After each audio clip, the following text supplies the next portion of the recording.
E aí, pessoal, nesse vídeo vamos falar aí do futuro, né, dos servidores públicos e um pouco sobre essa reforma administrativa do governo.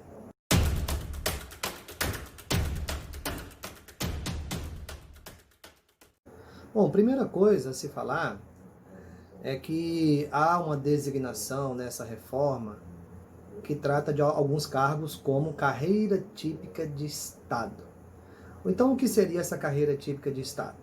No caso, segundo a reforma, seriam aquelas funções essenciais da administração pública que não encontram paralelo no setor privado. Inclui diplomatas, auditores fiscais, procuradores, a elite do funcionarismo público. Segundo alguns sites, mais tarde eles vão colocar uma lei complementar fazendo uma lista de quem seriam esses cargos. Mas a princípio o que nós sabemos é que essas carreiras típicas de Estado, que são aqueles que mais ganham, eles continuarão tendo todos os privilégios, continuarão ali contendo a sua estabilidade. Então, quem vai atingir essa reforma? Essa reforma, eu vou pegar o exemplo aqui da minha área, tá? Que eu sou professor, né? Olha esse mapa, vai atingir esse povo aqui, ó. Dá uma olhada aí. Vai atingir esse povo que, aqui é um infográfico como vocês verem, né? Piso dos professores em 2018. De lá para cá não muda muita coisa. Mato Grosso continua o mesmo, só que é o bruto, tá? O líquido com desconto, descontando o imposto de renda e INSS é menos que isso. Tá? Pernambuco, eu conversei com minhas primas de lá, tá isso aí, né? É o piso, que é o piso dos professores. Então vocês podem ver que em 2018 alguns estados ainda não pagavam o piso. De lá para cá não mudou muita coisa. Né? E aí você observa que o salário, no caso dos professores, não é alto assim, né? O que já desmente muita gente que pensa que o serviço ganha demais e trabalha-se de menos, também não é bem por aí, porque a maioria dos servidores públicos, se você for pegar a dona Joana, que é professora lá no sertão nordestino, se você for pegar o seu José, como exemplo, né, que é gari em algumas cidades aí que prestam serviço público, também são servidores públicos, são pobres e ganham pouco. Então, esta reforma, ela vai atingir estas pessoas. Ela está atingindo, né, a classe mais pobre dos servidores públicos, e não os mais ricos, e não os políticos, que continuarão com todas as suas regalias. Então, por aí já é injusto. Começando por aí já é injusto.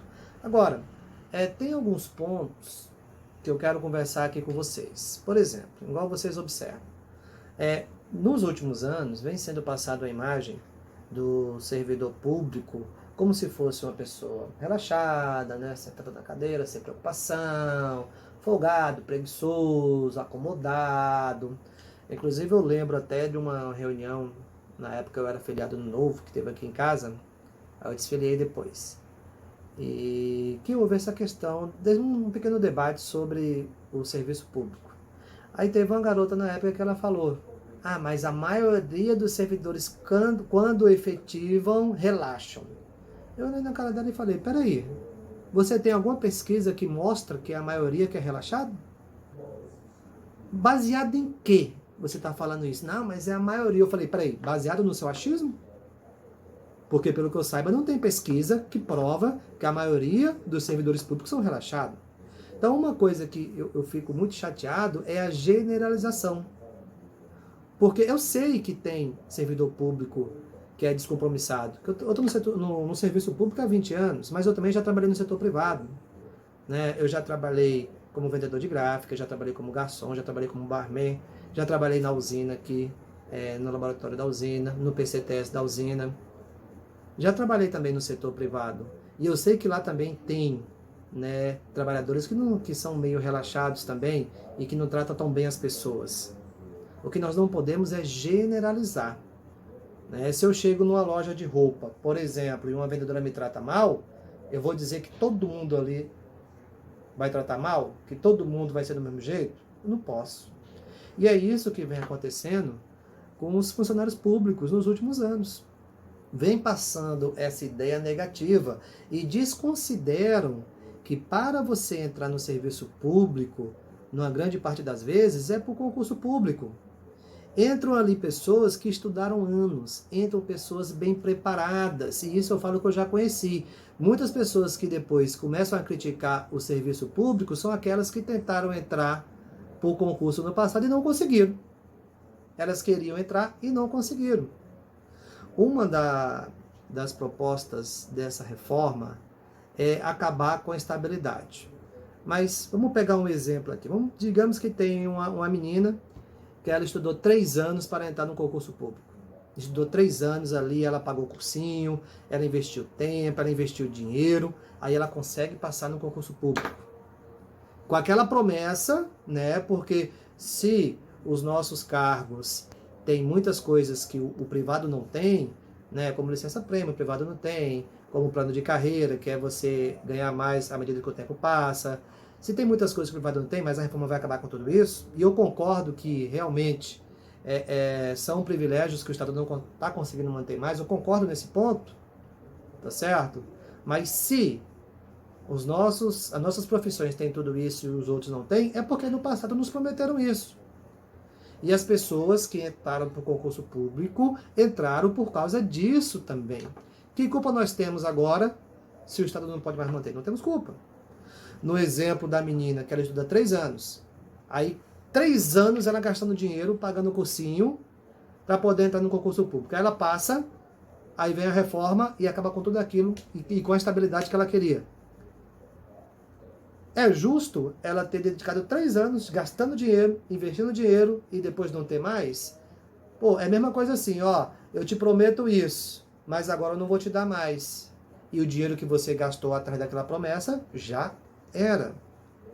Mas eu ainda concordo que se querem igualar funcionário público e privado, então que façam adequadamente. Por quê? Eu estava até comentando com um colega meu, que é líder do meu ex-partido aqui no estado de Mato Grosso, ontem sobre isso. Eu ia fazer esse vídeo e ia colocar meu ponto de vista, e que esse ponto de vista ia destoar, né? Não é mais meu partido, mas ainda tem muitas ideias ali que eu acho interessantes, né? e que eu aprovo. Mas, nesse ponto, em relação à reforma, muita coisa ia destoar. Será o fim da reforma administrativa aí? Será o fim do funcionalismo público? Eu acredito que não vai ser o fim, mas muita coisa vai mudar. Hoje, por exemplo, eu não prestaria concurso público mais. Não prestaria. Por quê? Porque, passando essa reforma aí, eu acredito que vai passar, o que vai acontecer? O cara vai entrar no serviço público mais pobre, porque os mais ricos do serviço público não vai ser atingido, por essa reforma, que é uma tremenda de uma sacanagem, tá? E aí o cara vai entrar no serviço público sem estabilidade, sem tudo aquilo que tinha, que era diferencial com relação ao privado, vai acabar com isso. Só que aí eles não estão igualando o servidor público e o privado, né? Porque o servidor público ele estava um pouco mais acima, devido a toda uma condição de licença-prêmio, plano de carreira, que o privado não tinha. Agora vai colocar aqui a ideia deles, para ser mais igual. Porém, eles estão colocando o serviço público abaixo do privado.